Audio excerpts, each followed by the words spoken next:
episode of One Step Further. I am Justin Arnold, and for those tuning in for the first time, this is a podcast where we take things a step further in your life, whether it be personally, professionally, spiritually. We provide lots of nuggets, and today we have an amazing guest on today, Marvin. Let him introduce himself. With a little background, I met this guy a few years ago when I was lead trainer at the Y and doing some cool things with Pathways of Public Safety, and we're going to cover some of the things that he's done over the years, his documentary that he's got out, and just life in general. So Marvin, why don't you go and introduce yourself, tell the people about yourself, your family, what you've been doing, what you're up to, what life looks like, and we'll go from there. All right, sounds good. Hey, thanks, Justin, for having me on. Like you said, gave you background about how we met, at the Y, being the personal trainer that you were in our program, utilized you for the fitness component with our potential candidates to be hired. And so how I got the job was that a good friend of mine, we both worked in the police department here in Rochester, New York for a number of years. And he retired before I did. And, he went into working with the city school district, teaching young high school seniors and juniors that wanted to go into public safety, whether it was EMS, fire, police, 911, and also if they wanted to be in cosmetology. So it was a career in technology program. And he reached out to me and said, hey, man, I need an instructor. I know you did 20 years of training as our police instructor. And so, who better to get the students prepared? Plus, he and I worked in background and recruitment. So we knew what it took to get hired, and then also what it took to get into the academy. And then while you were in there, also perform and excel in there. So it was through that I came about being a part of the Pathways program, which I worked there for about five, almost 6 years before moving on to things, I wouldn't say bigger and better, but just moving on to things transitioning. I always look at life as like evolutions. You said like what I did at the Y was great. Now we moved on to this, we get a lot of different elements. So yeah, continue. Absolutely. Yeah, evolution. Absolutely. Evolution, brother. So I've been with my wife for 25 years. We've been married for 23. Have 3 children out of the union, and the oldest is 23, going on 24 here in January. Our middle child is 21, and then the youngest is 15. So 2 girls, a boy. The oldest is the young man, I should say now, and then the girls are 21 and 15. But my wife met her down in D.C. I met her the night before the Million Man March. So I went down. Wow. I went down to the march as a last minute decision, and a good friend of mine talked me into it. Took the day off from work, went down, and that night before ran into what has become my wife. But at that time, was just a beautiful young lady who was out with her friend. Just kind of hanging out saying, hey, there's a possibility of 1 million black men coming into D.C. And so we got to see what this looks like, because at that time, we're talking, in the 90s, D.C. area, much like Atlanta is now, it was like a 8-to-1, 9-to-1 ratio, men to women. So for every one woman, there was 8 to 9 men. So, oh, man. Yeah, it was tough. And for those listening, I'm familiar with it, but there may be people who are like, what's the Million Man March? Briefly describe what that is, if you can, in your own words, what that is for those listening and aren't familiar with it. So the Million Man March, first of all, was just an amazing movement.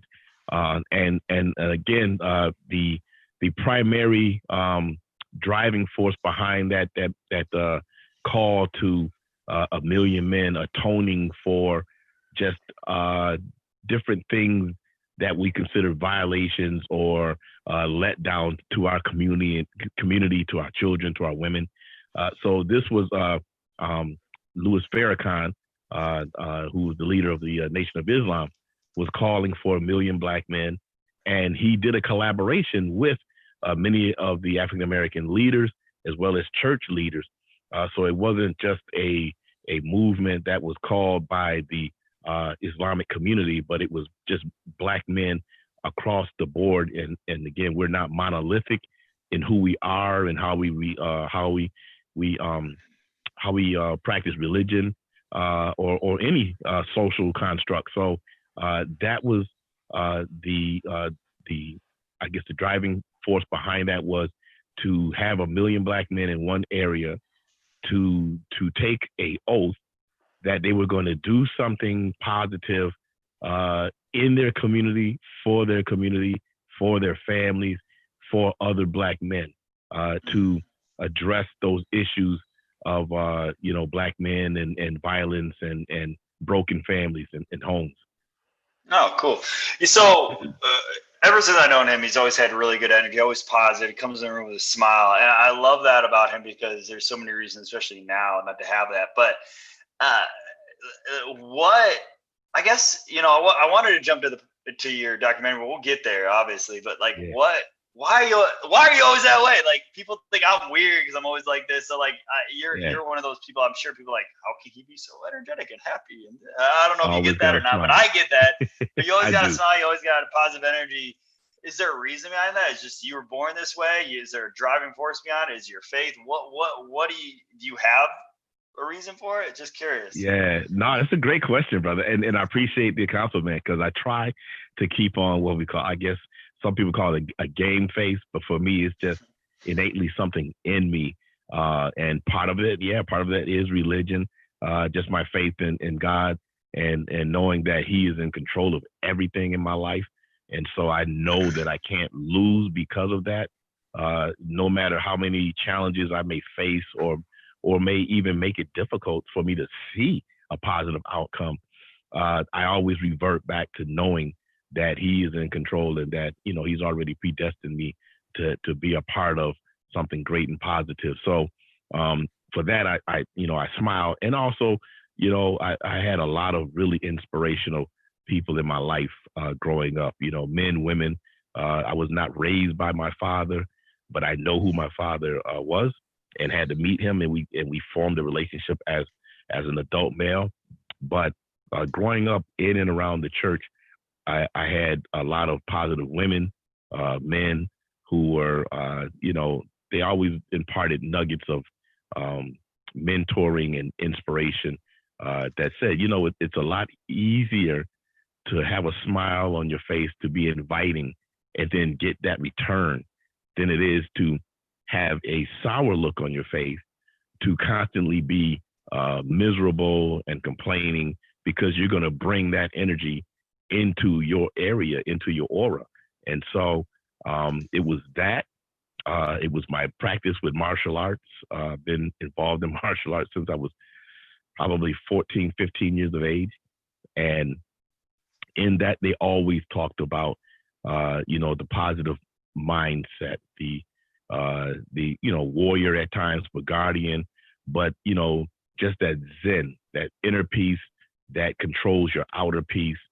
And so it's because of that I'm able to, I guess, smile about things because I feel happy all the time, even through adversity. And that's grateful to hear. Like, I mean, you talked about you knew your dad, but not growing up. Did you grow up in a single parent home, or just your biological father wasn't part of that home? Yeah. So no, my mom, she raised me, and then when she did get married for a short period of time, out of that union came a brother. And mind you, I'm the oldest of 4 brothers. I have 3 brothers that my biological father had with his wife in Detroit, who he married after he left with my mom. And then when my mom became married, she had another child who was raised with me. And I'm about 11, 12 years older than him. But so I'm the oldest of 4, and I love each and every last one of them, as if we grew up in the house together.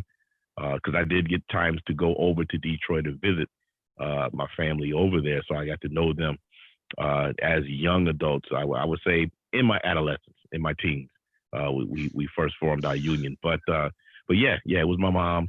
And I just have those male inspirations around me.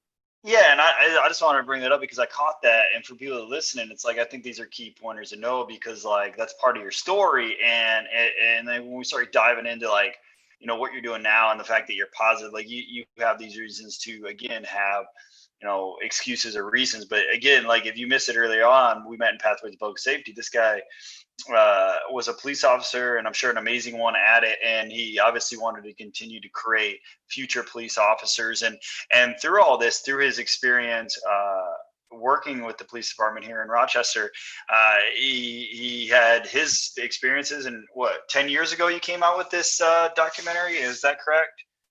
Yeah. It's been about 10, almost 11 years now. But it's just getting like you. Go ahead. Sorry. No, I was going to say at the time that I was asked to do it because I had been writing notes and had planned on putting a book together when I retired. And the producer / good friend of mine saw me putting down notes, and we struck up a conversation. And then he was what are you writing? I said, well, I'm just taking down experiences, notes, because I'm going to put a book together when I retired. He goes, oh man, he said, do you mind if I look at some of that? And I was like, no, I don't mind. So he perused over some of the things, and he goes, you got to put this in a film. Mm-hmm. You got to do a documentary. So, is that mine? What? Oh, I apologize. You're all right. Hey. That's again, modern technology when your phone pairs with your computer. I don't even have it plugged in. That's right. I had to turn my Bluetooth off on my phone because that was the problem with my headset here. It's like computer, everything wanted to connect to it. Like, you got to shut everything off. No, I feel you. Oh, sorry. Continue, man.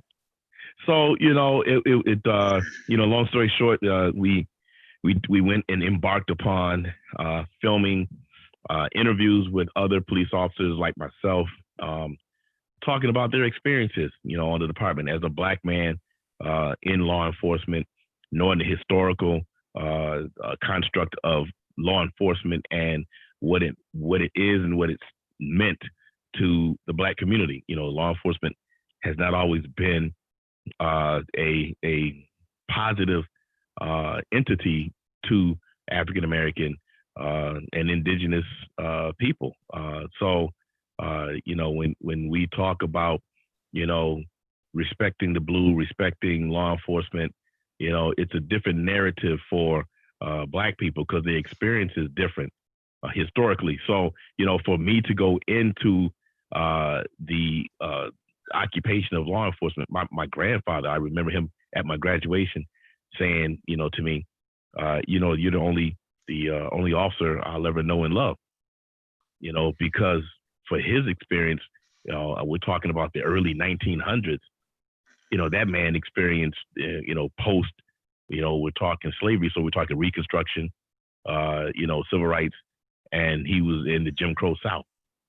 Yeah. So I can only imagine what his experience was with law enforcement. And now his grandson, the only son he's really known because he birthed females. He never had an opportunity to have a son. So he looked at me as his son, even though I was his grandson. And here I was now in a uniform representing something that probably was painful for him. Yeah, and like the reason why I bring it up, and for those, we hadn't even mentioned the title. The title is Too Black to Be Blue is the name of this documentary, and I'll let him dive into it a little bit more. But while we said it came out 10 years ago, you probably never heard of it. It's just obviously with the current state of things here in 2020, it's like you said the other day that it's really gotten a lot more attention lately, correct? Yeah, I mean, people back then thought that I was, being militant. They thought that I was loony. There's no problems with, Black people in law enforcement. We're all love and peace and happiness, and it's just and we're in that now, so euphoria. Yeah, and that wasn't the case because here lies the issue, Justin. You had a lot of folk that was judging our experiences based upon theirs. Mm-hmm. So as a and we see that now. We see that now, don't we? Yeah. Yeah, it's crazy. I mean, as a male white, these guys were judging their experience, and saying, "What's wrong with you? Life is great." And like, no, our experiences are different. We just don't talk about it. We don't complain about it. We don't have enough support system in place to make noise about it. So, even though we were hired to be the representative of Black law enforcement and to connect the police department with the community, nobody really navigated what that meant. And so the police department hadn't changed their culture from slave patrols and Reconstruction period policing, and the community had not changed how they viewed law enforcement. So then here you had this Black cop who either was too blue to be Black or too Black to be blue. Interesting. And so that's how I ended up doing the title, because if I was embraced by the community, then the officers always had like the suspicion about whether or not I was straight or not. And if I really did my job well as a cop, then I was a traitor to my people, and they didn't embrace me. And this is exactly why we're doing this podcast, why I've been doing this. Like, yeah, it's to provide levels of move one step forward. And one of those is like this, like you can only associate with your own story. And so you can't relate unless you hear other people's voices and stories. So that's why I wanted to have you on here, just to hear your experiences. And because at the end of the day, one thing was like, I feel like, we need more of is empathy and sympathy. Like people just, and you don't have that unless you know what's going on. You just automatically assume that, well, whether it's subconsciously or whatever, it's not like people are saying out loud, well, their experience is exactly like mine. I don't think people are that naive, hopefully not. But I think it's that people just assume the American experience is similar for everyone. And, but you're talking about how, it's not, and everybody's story is unique. And, and that's why I wanted to, again, have you on here. And this is another key reason. It's interesting. How long were you a police officer, by the way? So I served for 25 years. 25 years in law enforcement. Retired as a sergeant, where I worked as a sergeant for 11 of those 25 years. And as a trainer, both for personal defense as well as firearms, I did that for over 20 years. I was a bike officer for, probably over 10 years. I was on a SWAT team for almost 10 years.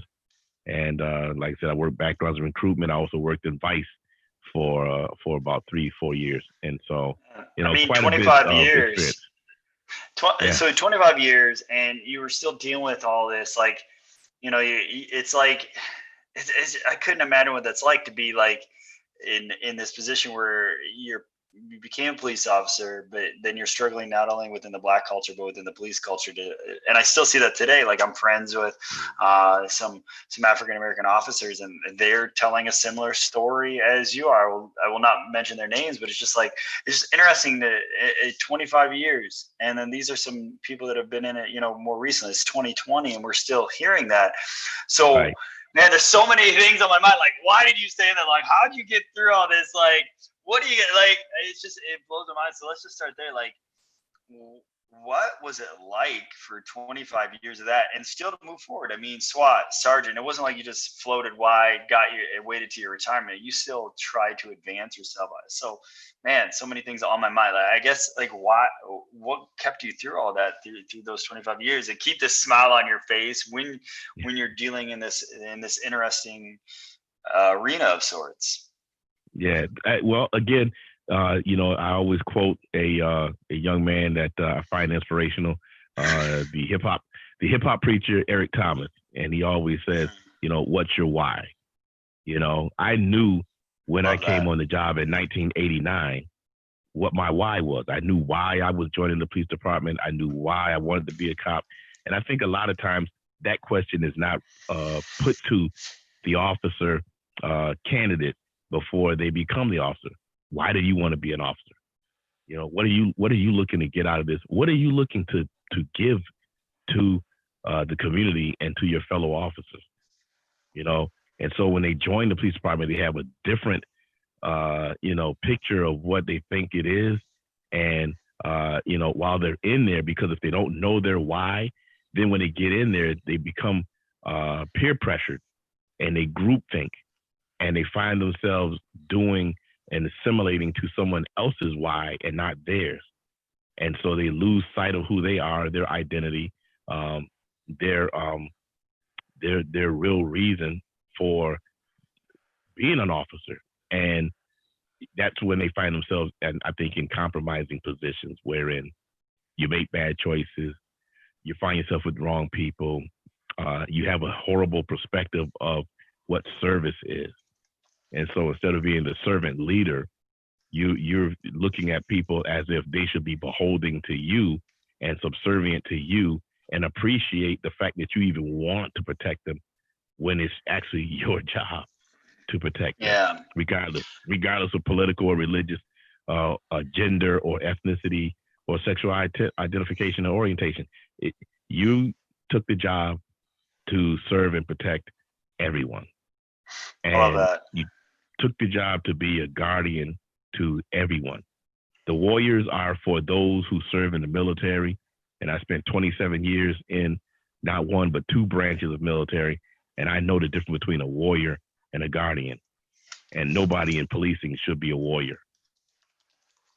See, I think that's in itself too. 27 years of military, 25 years in the as a police officer. You got experiences as a black man in both of these, I'm sure, and things that you experience. Again, let's just go back. This guy's super energetic and smiling, so he has, I'm sure, some pain points. Like, for example, like over those 25 years, it motivated this documentary. What were some of the things that, like, experiences that stand out in your mind that you experienced where you sometimes just went home? And I'm sure there had to be some tough days, tough nights, especially with people that are supposed to have your six or get your back, like, is there anything you won't mind sharing on here, some of those experiences that led you to that documentary, for people to be educated on what's really going on? Yeah, no, the documentary serves a really a twofold mission, in the fact that I was looking for validation of my experiences as an officer of color, both from inside the department as well as outside. For the community to think about, what it's like to be an officer of color. And then we're not even talking about women who also are experiencing intersectional discrimination, being a woman and being a woman of color in law enforcement. And so you're dealing with a predominantly male, white, dominant occupation who is being biased towards their sexuality, their ethnicity. And then you go out into the community and you have those same biases being exercised and practiced against you. I can remember as a sergeant standing outside of an establishment one time. One of my female officers, a young female officer, just came on the job. Beautiful young lady, very physically fit, and there was this black man standing off to the side, and he came up and approached her, and he approached her in a way that wasn't professional. He's making these very sexist types of remarks and whatnot. Like, he was totally disregarding who she was as a person of professional stature, as an officer, and then as a woman, and so I had to step to him and say, hey, man, first of all, you don't even know who this young lady is to me. This could be my daughter. This could be my partner. This could be anybody. But more importantly, the fact that she's a black woman in uniform and you're not respecting her as a woman or as a professional with the statements you're making. And then he was like, oh, I'm sorry. I was just trying to holler. I said, no, you weren't trying to holler. You were trying to be disrespectful, and you're trying to minimize her authority and her position. Like almost assert control, like as the male dominant figure. Absolutely. Like sexism, essentially. Hey, well, good for you, man. I mean, I know Absolutely. It's got to be tough too.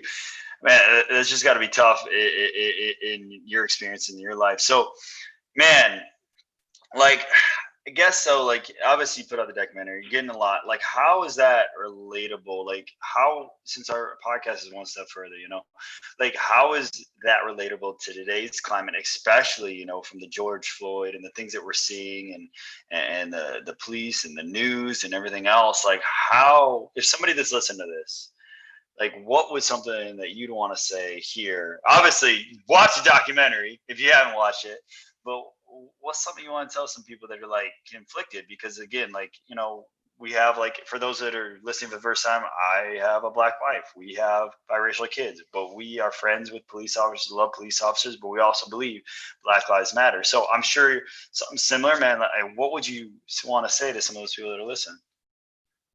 Wow. If for those that are listening to this and you're probably trying to make sense of the world around you.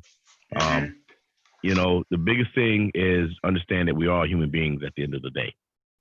It doesn't matter the amount of melanin we have or the lack thereof.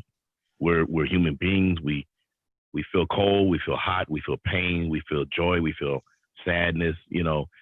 Everything that one person feels, another person feels just as much. And although our experiences may be different because of how the world evolved, that understanding and being empathetic, I might not be fully, aware of what it is to be a white man in a world that is now awakening to its history of what white men were to them and what the system that was created by them has done and continue to do, right? A lot of these white men might say, well, I didn't start racism, or I really don't go out and practice it that I'm aware of. And so for them, I would say, it's not that you should understand and be aware of everything. It's having an awareness of knowing that if someone of color says that, what you said or what you made them feel like was less than what should have been done, then you apologize and say, help me understand how not to do that again. I think that's the key in all. You talked about a black woman, you talk about this, and I think that's the key in all things. Like, we need to listen more. Like, God gave us 2 ears, 1 mouth. We've heard that a million times, but like, it's like, it's okay to not, like, one of the things I first saw was like when all the George Floyd, I was like, I don't know what to do. Like, white people, like, what do we do? I'm like, at the end of the day, sometimes it's just listening. Like, it's reading, it's educating. Like, I mean, we don't, I said this, like, you don't have to be an action taker. Not everybody's going to be Martin Luther King or Malcolm X. Right. You're not going to, you can run for office. Great. Some of the best things is having conversation in your home. And I'll tell people, like, talking to your kids, if you have them, or nieces and nephews, especially before the age of 7, before they're fully really shaped across the board. And I've talked about that age. A lot of studies show, from nutritional to movement and all this, get them before age 7. And if it's after age 7, just these conversations within your home, that's how you change it. If one person talks to everybody in their family, boom, that's a lot. Yeah, could you get on stage? Could you march? Could you protest? Could you do these things? For sure. Again, all peacefully. But the thing is, like, that's the biggest thing. Listening these stories, reading books, for example. Like, I'm sure people, if they haven't heard it by now, like the book White Fragility is one. There's another good one. The guy that, I would have a brain fart on this show, but what's his name? On Comedy Central. Comedy. You talking about Daily Show guy? What's his name? The Daily Show guy. Yeah, Trevor Noah. Trevor Noah. So he wrote kind of like an autobiography. The book is great if you haven't read it, but it's part funny. But for those that don't know, he grew up in apartheid as a mixed kid in South Africa. His mom was black. Yeah. His dad was white. Like, you should read that book, because it talks about, like, if you're unfamiliar with apartheid, like, they basically went to Australia and America to do white supremacy better. Like, they went to our country and other countries like Australia to figure out how can we suppress black people when there's only 10 or less % of us and control 90% of the population. And he talks about growing up in there. There was a story in that book that was really cool. Like, it's funny too. Like, it's comical because he's funny, and that's what I love about it. It's like they're sad with funny. But there's a story where it's like people wanted to take his kid, like take her kid and like basically kill him if they saw this, and then take her and rape her and all these sad, depressive stuff. But there's this, I guess his mom was just a fighter, where like they're out and then she's trying to cover him up and hide him, and like, anyways, like how she has to fight off people just to keep her son safe. And it's just interesting when you hear this. Is this something that white people ever dealt with? I've never had to deal with any of that. And I think it's just being aware and listening. Like, I've known my wife since 2007. we've been married 10 years and some Wow. Okay. months. Congratulations. And I'm still learning. And I think the biggest thing is like when all this was going on, and she's a news reporter, news anchor in the thick of all this, so she can't even avoid the news. It's just being there and listening and knowing that you don't know it. And sometimes just asking for advice and sharing it. And so that was one of the first things I did. Like I already had this podcast, but boom, we're getting my wife on. We're getting these stories so we can broadcast it. I wanted to get you on, and that's why you're here today. So I didn't mean to like take control because we're here to talk to you, but I just wanted people like that are listening. It's like, it's hard for people to say, like, you white people, especially white men, have to do so much more. And that's what you can't do. You don't have to feel guilty or beat up on yourself. You are what you are. It is what it is. And you have to be a part of the change. And it starts with listening. And then also, like, you know, it's been said, I think Martin Luther King said it's I don't know Malcolm X, but like other Black prominent leaders said, to really see change, it's going to have to take white men who dominate society to really make that change alongside Black men. Like, here, how can we help? Okay. Because at the end of the day, that's what it's going to take, supportive people. So as a group, as a team, if we can all just come together, it doesn't matter what party, and just know and agree that there is an issue. We have to decide there is. There is. Like, we're not, that argument has to go away. Like, racism is alive and well. It's not like it is not. Well, there's still that argument that it's not. So it is. The first step is acknowledging. Exactly. And then, okay, we work together to figure that out. Acknowledge that it exists. And then we just, as a group. But anyways, go ahead, because one of the things that I want to know too, like you brought this documentary for a reason. Like you talk about, you know, some of these things. I guess, how would you like to see some things either change in the police force, society? What do you think the police needs a change? Like, I'm curious what your thoughts are, because obviously some people are talking about, you know, totally getting rid of police force. Some people are changing the way police looks today. Some people says it's fine. There's nothing wrong.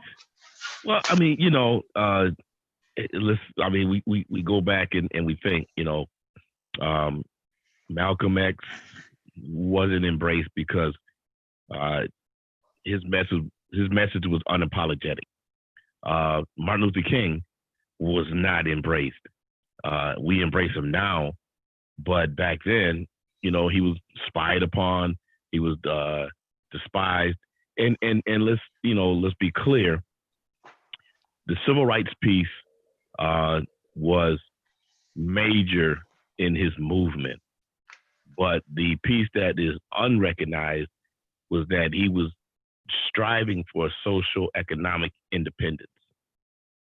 And so for Black people to be economically independent of white America was like not even, you know, thought of, or it was just not something that white America saw them surviving. And so ultimately he was killed, JFK was killed, Malcolm was killed. Anyone that has tried to make equality where we're able to be economically equal as well, independent but dependent of one another, then we find those leaders being destroyed or undervalued, underestimated, and marginalized. And so, you know, I shared that because right now you have a prison classroom to prison pipeline. Michelle Alexander talks about it in her book into detail. Robin DiAngelo, you mentioned, White Fragility, talks about, again, white people being accountable by first acknowledging, hey, we are in a racist system.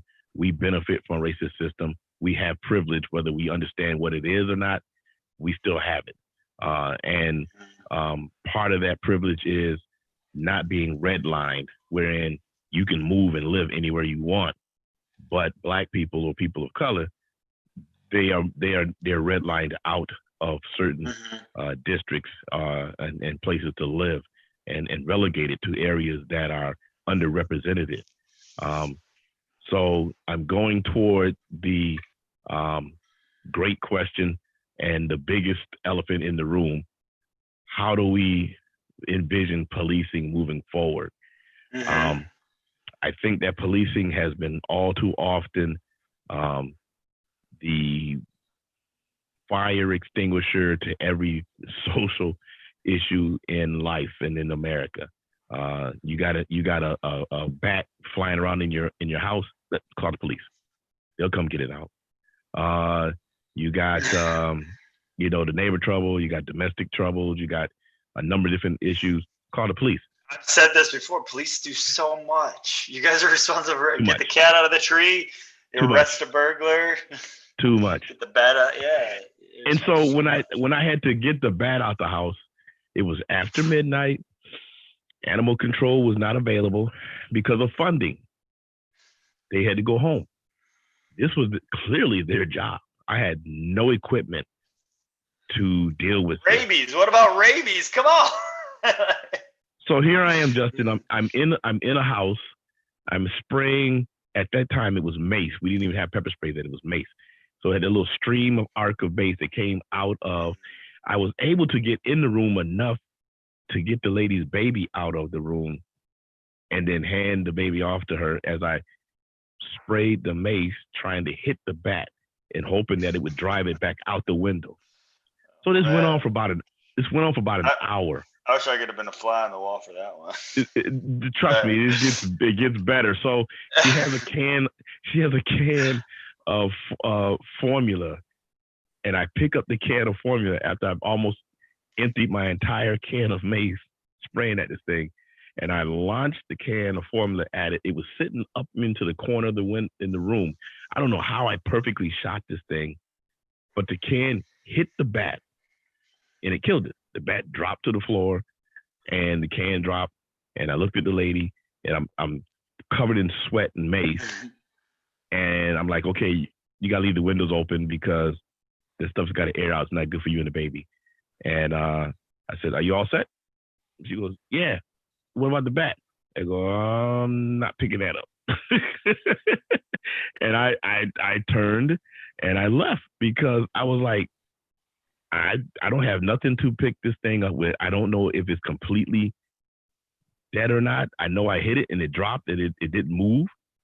But I was like, here I am.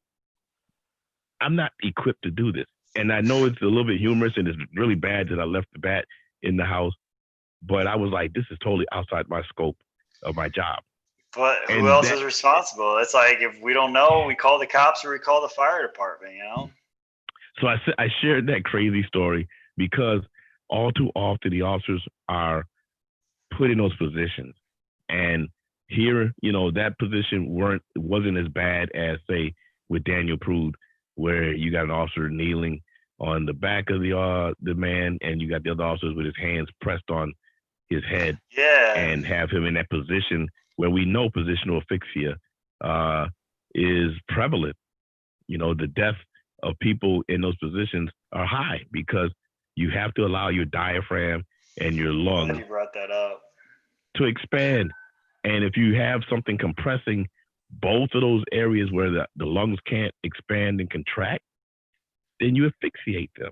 And we know that, but only people who have had a medical or personal training background understands how the body, and not all of these young officers are aware of that. They just think the training is what they told me to do. It's gonna work. It's not gonna fail.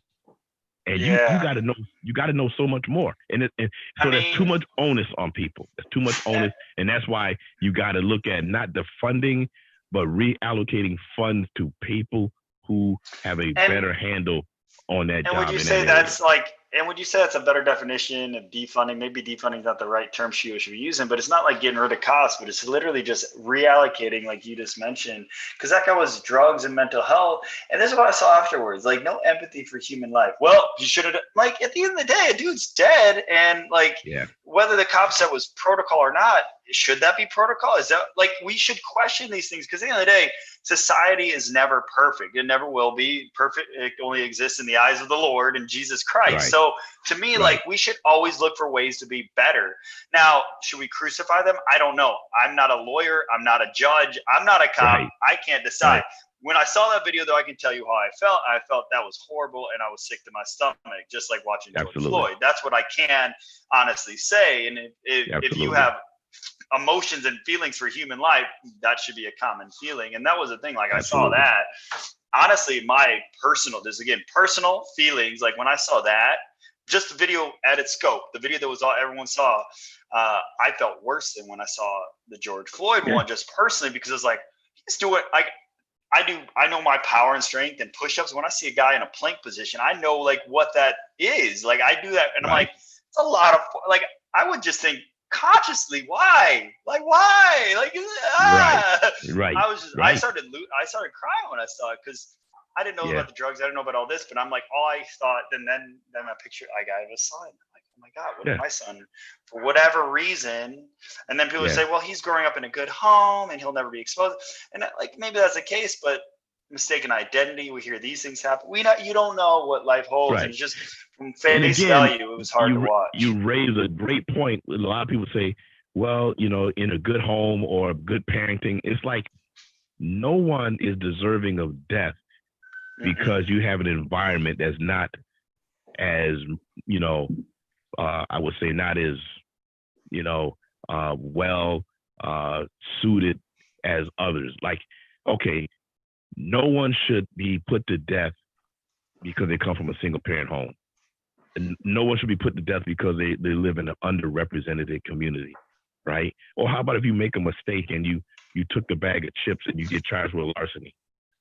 I agree. Like, no, you know, like, people make it's mistakes. like we all fall short. And like, last time I checked, like, here's one of the things I said to my wife, like, I see all these people crucifying these people because of their sins. And I'm like, I would love everybody to put their sins out there on Facebook and see how quickly they're not judged. Like, at the end of the day, we could pinpoint everybody, pull all our sins, our past experiences. And I see this to this day. Oh, so-and-so did this 25 years ago. But don't we believe in evolving and change? And until you're ready to put all your sins out there on the Facebook world and let everyone be judge, juror, and executioner, let's have empathy. Let's take a step back. And let's just pray for the cops involved, because I'm sure they're hurting. Let's also pray for this guy's family, because I'm sure they're hurting too. And that's what empathy is. It doesn't mean like all cops are wrong or this guy was wrong.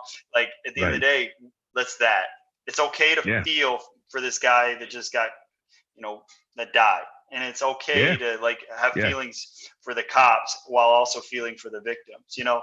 At the end of the day, like that, and that's where I'm at. And I always hope and pray that justice will prevail. But I'm also like you know, we got other people to affect positively in our life, in our days, and the things that we do. For me, from my gym to my podcast, everything else, and we can only control what we can control, right? So pray for the uncontrollables, as I was saying. So, this is so true. Yeah, this has been awesome. So we've covered a lot, man. We talked. I mean, I feel like we keep going, but you know, again, back to the One Step Further podcast. Anything like you share, we covered. I'm glad you brought up what we just brought up. Anything else you'd like to share today on this conversation, as far as things that you're doing in your life, other ways that, you know, for those that are listening, they get to hear you for this maybe the first time, you know, to provide value from your perspective as former military, former police, and maybe some of the things that you're doing. So. Yeah, no, well, you know, again, you know, next year, my campaign kicks off again. I ran for county leads last year, so you know, gonna make another run at it, and so just gearing up for that, and you know, because again, in order to make change, you got to be a part of what change looks like, and that is our policies, our laws that govern our actions is what creates change. And so if I go out and protest, but the law stays the same, then the outcome is probably going to be the same. But if I go out and I run for elected office, like I served for 3 years on the school board, made a lot of impact and changes in the district that benefit not just my kids. I mean, more so it benefits my community, because I have one child that's still in the district. The other two have long since graduated. But it's not about me, it's about my community. And so those are some of the things I'm looking to share. I think that's cool, and I applaud you for that. And that's some of the things we've talked about. Like, you know, people give me a hard time. Why weren't you protesting? Well, a multitude of reasons, and I didn't mean I didn't agree with some of the things, or didn't mean I didn't see value. And I think protest should always be a thing done peacefully. But at the end of the day, like I turned right to this. People rely on me on training my kids, my wife, and family. So I was like, let my voice be heard through this. Let me let other voices be heard through this podcast, through social media, my wife. And I mean, there's different ways to do things, and maybe it's run for office, and maybe it's starting nonprofit. I think that's key. You know, there's so many different ways we can positively impact our world, and I think that's what I believe what we're all meant here to do, and we all have different skills, talents, and abilities, and we're all born to serve. We're all born to serve. And it just looks different for everyone. And in fact, fun fact for you, this is health. I always tell people, like, the same things that go off in our brain I'll keep this simple without going down this rabbit hole of science, but the same things that like trigger like good food, like say you like chocolate cake, or let's use the sex, the same positive hormones. The endorphins, yes, those positive endorphins, the same thing when we serve. So serving is obviously a good thing for the person receiving, like if we're feeding the hungry, for example. But the reason why we feel good after doing that, because there's positive endorphins. So like we were meant to serve our brain, but it's not. It's a full circle. I saw this the other day with my son when he did something, and he did something bad, and I pointed it out to him, and he went without. I didn't tell him, go talk toward my wife or your mother. He literally took it upon himself to go not only apologize, recognize her feelings. He's 8, by the way, recognize her feelings and let him know like that he understood the way that she was feeling and loved her, and like how he was going to make it up for her. Like, you know, and he did that, which made her feel good. And then I went into his room and talked to him, and I was like, I didn't even tell him to do this. The cool thing that he took it on himself. So more guidance, asking questions, and letting him know how his mother felt, and him being aware. And then going into his room, I was like, "Hey, I heard you went in your mom's room and talked to her, and right. How do you think she felt?" And she's like, "Better." It's like, "How did that make you feel?" Really good. I was like, "So you see why it's good to serve and love, and like it's not just about them; it's also about awesome message. Actually." Yeah, exactly. And I think that's the key to life. I think that's why you went in the military.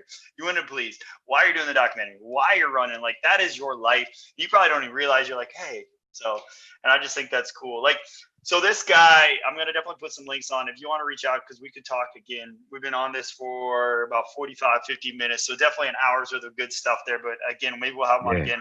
I do have one question. I love, for those that are watching, for those that are listening, he's got this cool, mural of sorts behind him. Is there a reason for that? Did somebody make that for you? I think it's gorgeous.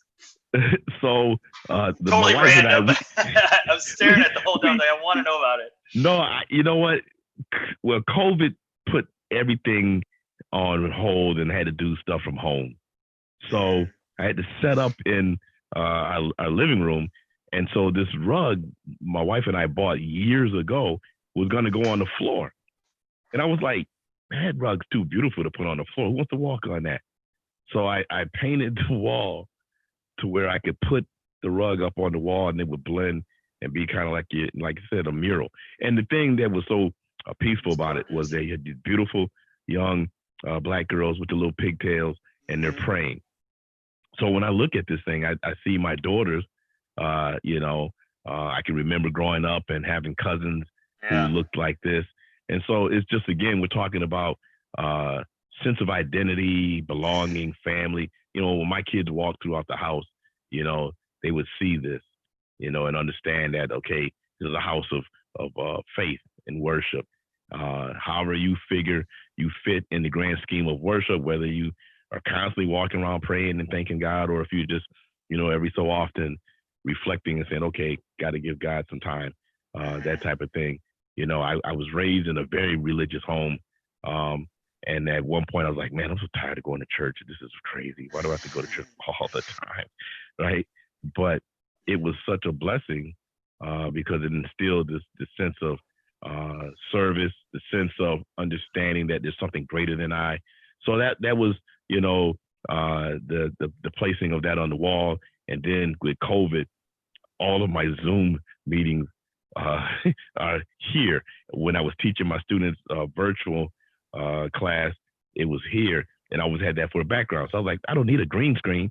I got this behind me. It's beautiful. It has a sense of peace, like you talked about, and it's like, man, Thank you. want to definitely like keep these podcasts positive. Like it's definitely for the person on the opposite end of the view. I think it's amazing. And you talked about growing with faith, and sometimes you didn't want to go. And similar story with me too, which I've talked about on here. And you talk about everything being the men you've been exposed to, and then you're in a single parent home. And just in case you missed that, we've talked about this message before here on this podcast, like what you surround yourself around with, and a lot of it as you get older, you have so much control. As a kid, maybe not so much, but that's why you got to be conscious. You got to be awake and aware cognitively to know that like everything, like what's behind them, to every person, to everything that you get exposures to, what you're looking at on here forms into who you are, whether you like it or not. So if you want to love that person that you're living inside of a shell, think about, be more cognitive of everything. The pictures, the videos, the music, all of it. People just don't understand this and they don't realize it. And it took me a while. And then that's all I exposed myself in. So people ask me, you mentioned similar reasons to you, why you're able to keep these smiles on your face. It's our why, and it's the thing you surround yourself with. Well, before we wrap it up here, again, I'll ask you one more time. Anything you want to leave on the table here before we get off here one step further, Marvin, before we jet? I just thank you for the platform and the opportunity, Justin. Definitely, this is a positive message, positive podcast. I have a podcast, Too Blue to Be Black, that spawned out from the film. The links below. Yeah, we'll put the link below to My Tribe Network Radio, powered by Brass Radio 1. You can go to Too Blue to Be Black on my Instagram and see the link on there and tune in. I have a 3-hour session that I do live on Fridays from noon to 3. You get to call in and talk, or you can hear the re-airing of the show from 2 to 5 every Monday through Monday from the previous Friday show. So awesome, man. Yeah, so we'll put some of his information, a little bio, and some other links. And again, for those that are tuning in for the first time, thank you. Like, share, subscribe, share with friends. Especially, I think there's a lot of valuable stuff that we talked about into this episode. And again, whatever platform, we're on about 8 different, from YouTube to Google to iTunes to Spotify, you name it. Again, if you like this episode, check out some more on those channels, or click on notifications to stay up to date. Again, thanks for tuning in to another episode of One Step Further.